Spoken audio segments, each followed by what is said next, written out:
Olá, estamos meditando em Efésios, hoje nós chegamos no capítulo 5, e eu queria te perguntar se você conhece igrejas que elas são conhecidas pelas regras, pelas listas daquilo que você pode fazer e daquilo que você não pode fazer.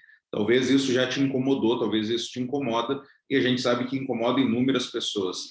E o fato é que causa uma grande confusão daquilo que é regra humana, daquilo que é mandamento divino, daquilo que é vontade de líderes humanos, daquilo que é vontade de Deus. E nós precisamos distinguir aquilo que Deus quer que nós façamos, aquilo que Deus não quer que nós venhamos a praticar e daquilo que as pessoas estão colocando para nós, né? E aí o apóstolo Paulo, ele chega no capítulo 5 de Efésios, e a partir do versículo do capítulo 4, ele já começou a aplicar toda a doutrina, toda a verdade que foi apresentada nos capítulos 1, 2 e 3.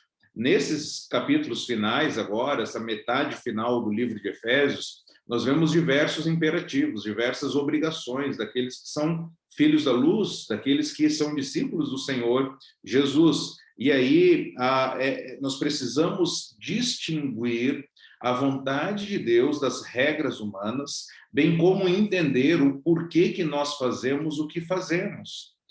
Porque eu faço o que eu faço. E aí o apóstolo Paulo, ele começa no capítulo 5, no versículo 1, ele diz: sejam meus imitadores como filhos amados.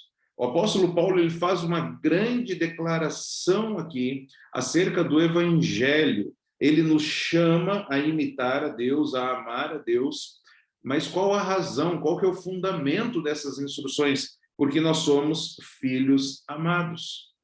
A ideia de filhos, ela já apareceu no capítulo 2 de Efésios, quando ele fala acerca dos filhos da ira. Nós deixamos de ser filhos da ira para sermos agora filhos amados. E, queridos, é tão impressionante isso, que essa expressão filho amado nos lembra daquilo que Deus Pai falou para Deus Filho: tu és o meu filho amado. Então, não devemos nos preocupar com autoestima, nós devemos nos preocupar, sim, com as declarações do Evangelho, de quem nós somos em Jesus, de quem eu era e de quem eu sou, a forma como Deus me vê em Jesus. Essa declaração do Evangelho, então, que eu sou um filho amado de Deus, agora eu sou um filho da luz, ela é a base para todas as obrigações que o texto vai falar. O texto nos chama para imitarmos a Deus, sermos como Deus, viver em amor. O versículo 2 fala: vivam em amor como também Cristo nos amou e se entregou por nós como oferta e sacrifício de aroma agradável a Deus. Veja o que Jesus fez, ele nos amou, ele se entregou por nós como uma oferta que agradou a Deus, e é esse amor que vai nos constranger. Segundo Paulo fala no livro de Romanos, o amor de Cristo, ele nos constrange. Em Coríntios, o amor de Cristo, ele nos constrange. Ele nos leva a amar ao Senhor. Ele nos leva a nos aproximar do Senhor, a querermos ser como Deus, imitarmos a Deus, nos relacionarmos com Deus, aprofundarmos o nosso relacionamento com Ele, porque Ele nos amou. Então, o amor cristão não é um mero sentimento de afeição. O amor cristão são atos de sacrifício. É um autossacrifício. Eu vou me sacrificar, eu vou abrir mão das minhas vontades, dos meus desejos por amor a Deus e por amor ao próximo. Eu vou buscar ser como Jesus, eu vou buscar me sacrificar como o meu mestre fez por mim. E aí o apóstolo Paulo, no versículo 3 a 6, ele vai falar que nós não devemos amar a imoralidade. Olha o versículo 3 a 6. Entre vocês não deve haver nem sequer menção de imoralidade sexual, como também de nenhuma espécie de impureza e de cobiça, pois essas coisas não são próprias para os santos. Não haja obscenidade, nem conversas tolas, nem gracejos imorais, que são inconvenientes, mas ao invés disso, ações de graça, porque vocês podem estar certos disso. Nenhum imoral, ou impuro, ou ganancioso que é idólatra, tem herança no reino de Deus, de Cristo e de Deus. Ninguém os engane com palavras tolas, pois é por causa dessas coisas que a ira de Deus vem sobre os que vivem na desobediência. Portanto, não participem deles com estas coisas. Não haja imoralidade, não haja impureza, não haja ganância. A imoralidade era uma prática muito comum Na época da igreja de Efésios, o Império Romano, né, dos 15 imperadores, 14 deles eram homossexuais. Em Efésio havia, né, o templo da deusa Diana, em Corinto havia o templo da deusa Afrodite, deusas que eram conhecidas pela imoralidade sexual. A Diana dos Efésios era uma divindade pagã que era adorada em toda a Ásia Menor nos tempos apostólicos. A Efésios era a capital da província romana, que hoje é na região da Turquia. O culto a essa deusa, Diana, se propagou por toda a Ásia Menor, né, de onde vinham peregrinos de todas as regiões, de todas as partes, para participarem dessas festas pagãs, dessas festas imorais, dessas grandes práticas, dessas orgias em que havia esses cultos que eram prestados à deusa da Diana. Ao chegar no templo de Efésio, eles encontravam sacerdotisas que eram prostitutas, né, que estavam à disposição para esses cultos à deusa da imoralidade. Veja que a igreja de Éfeso estava imergida numa cultura totalmente imoral. E para eles teriam que lutar contra a cultura. Esses mandamentos que Deus deixa para eles era contracultural. Eles encontrariam resistência, eles encontrariam dificuldades para não amar a imoralidade. Aquilo que eles criaram, aquilo que era normal para eles, aquilo que era legalizado, aquilo que era religioso, aquilo que era um culto para eles, eles deveriam abandonar isso.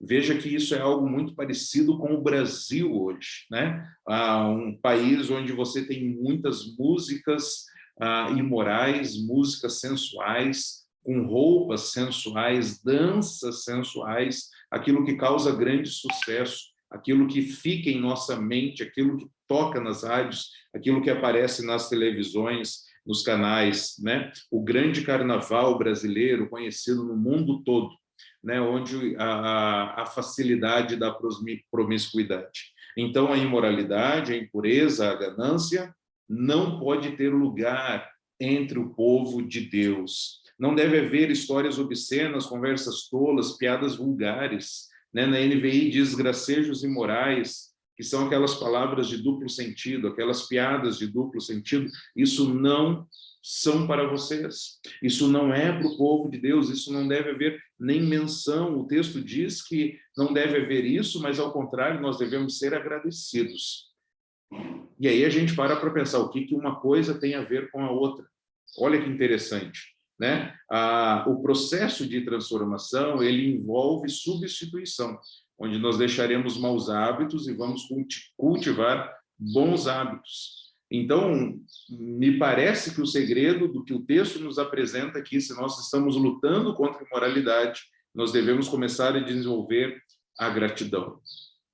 Se nós estamos lutando contra as tentações, nós devemos começar a expressar gratidão a Deus por quem Ele é e por tudo aquilo que Ele tem feito por nós. Lembrarmos de Jesus, lembrarmos da cruz e sermos gratos ao Senhor pelo fôlego de vida que Ele nos deu, pelos olhos, pelo olfato, pelo tato, por aquilo que o Senhor nos concede, agradecer ao Senhor por isso.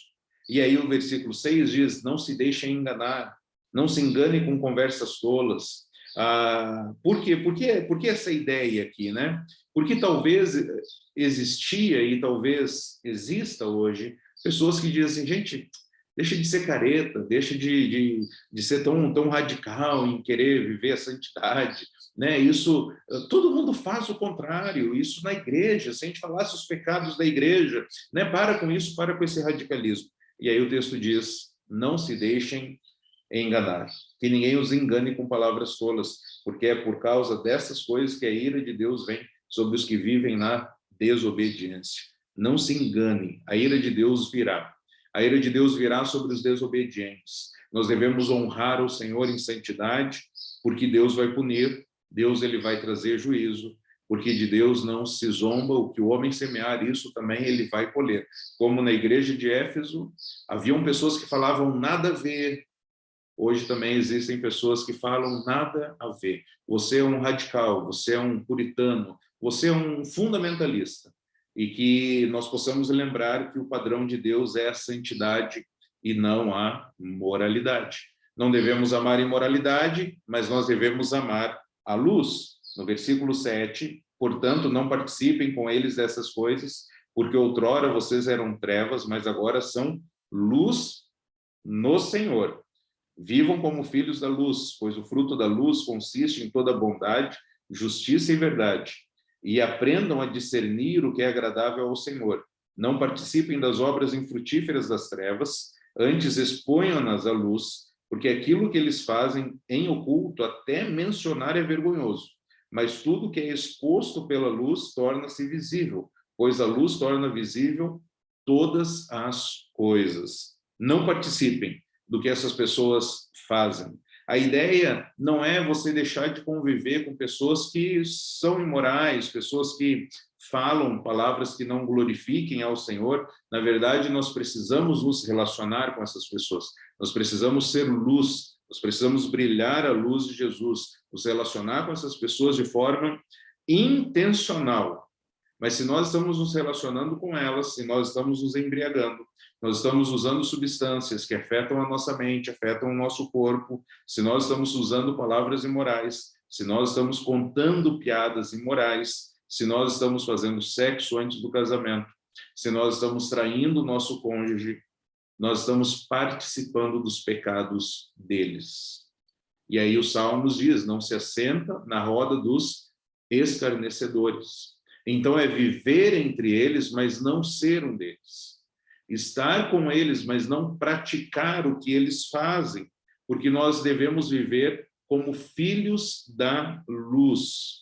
Antes nós estávamos mergulhados nas trevas, mas agora nós temos a luz do Senhor. A luz não é nossa, nós não temos luz própria. De novo, não precisamos nos preocupar com autoestima. Nós devemos nos preocupar com a luz do Senhor sendo refletida através de nós. A luz do Senhor purifica, ela ilumina, ela aquece, ela mostra a direção, ela avisa sobre os perigos, ela produz vida. O fruto da luz é bom, o fruto da luz é justo, o fruto da luz é verdadeiro. Nós devemos também descobrir o que agrada ao Senhor, estudar, meditar na palavra, se desviar do erro, meditar na lei do Senhor de dia, meditar na lei do Senhor de noite. No Antigo Testamento nos é dito que o povo do Senhor foi destruído por falta de conhecimento. Não compreenderem como Deus é, não compreenderem aquilo que Deus faz. Então nós devemos descobrir o que agrada ao Senhor. E nós devemos também condenar o que é mal. Além de não participar dos pecados deles, nós também devemos reprovar, expor esses atos à luz. Não é passar pano para o erro, isso é idolatria, né? Mas é não ter medo de não perder inimigos, de perder amigos, melhor dizendo. Eu vou perder, talvez, o emprego, eu vou perder a paz, talvez, mas eu preciso expor esses pecados. Eu preciso tratar desses pecados. Pecados que até mencionar é vergonhoso, né? O texto diz aquilo que as pessoas fazem em segredo, até mencionar é vergonhoso. A fofoca feita em segredo, a imoralidade praticada em segredo, né? Atos profanos praticados em segredo. A mídia e a indústria pornográfica, eles promovem aquilo que é proibido, aquilo que é imoral, aquilo que é podre, né? Mas por que as pessoas consomem? Por que nós lutamos? O nosso coração, ele se inclina para essas coisas. Por que nós temos essa natureza pecaminosa? Porque o nosso coração, ele é enganoso, o nosso coração, ele é corrupto, o nosso coração, ele às vezes quer desprezar o banquete de Deus, da palavra de Deus, pelo lixo humano que é oferecido. Então, aquilo que é sujo, aquilo que é podre, aquilo que é proibido, ele encontra um aliado no nosso coração. O inimigo não mora ao lado, o inimigo ele mora dentro de nós.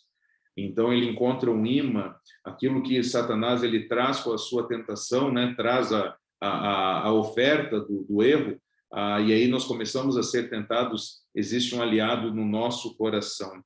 Nós devemos expor os pecados e tratá-los, porque essas más intenções, elas ficarão evidentes quando a luz brilhar sobre ela. A luz vai brilhar. Esses pecados, eles não ficarão ocultos. Cedo ou tarde, virá à tona.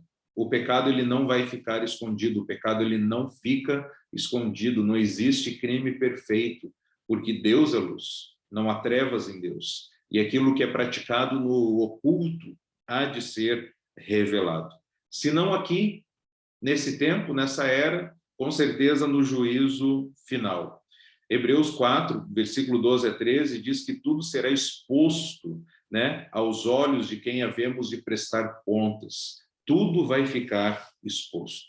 Então, queridos, qual que é o resumo de tudo isso que nós ouvimos e nós meditamos aqui, à luz dessa declaração que nós somos filhos amados e devemos imitar a Deus, devemos amar a luz, né? Não devemos amar a imoralidade, mas viver como esses filhos da luz, filhos que foram resgatados das trevas para a luz, compreender a vontade do Senhor, aquilo que Deus tem para nós, condenando aquilo que é mal. Qual o resumo de tudo isso que nós vimos?